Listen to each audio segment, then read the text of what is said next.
Bonjour à tous, nous poursuivons avec la 6e Mishnah du 7e Pérec. La Mishnah nous enseigne ici un autre témoignage de Rabbi Papias, mais aussi de Rabbi Yehoshua. Et de Rabbi Yehoshua et Rabbi Papias. Rabbi Yehoshua et Rabbi Papias ont témoigné. Alvalat shel shlamim.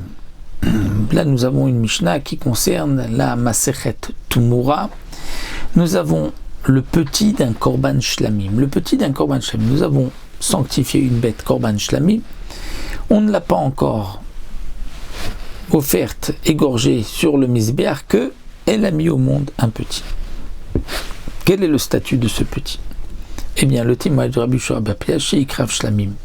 Ils pourront le sacrifier comme Korban Shlamim, même le petit. Parce que chez Rabbi Eliezer Omer, pourquoi avons-nous eu besoin de ce témoignage? Parce que Rabbi Eliezer disait que non. Chez Velat Shlamim, lo Ikrav Shlamim. Rabbi Eliezer disait que le petit d'un Korban Shlamim ne peut pas être sacrifié Shlamim, il faudra le tuer. Comment on va le tuer? On va le faire rentrer dans une pièce sans lui donner à manger jusqu'à ce qu'il meure. Pourquoi? Nous explique le Barthénora Gzera. Si tu dis que le Velat Shlamim, tu pourras le sacrifier.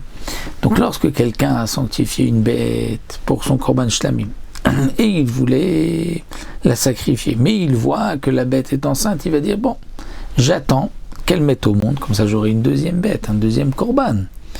Mais lorsqu'il va attendre, il va donc vouloir faire même il va faire des troupeaux de petits, et il risque de transgresser avec la tonte ou de les faire travailler, ce que la Torah interdit. Donc, s'il y a un petit, on ne le sacrifiera pas Shlamim, on le tue.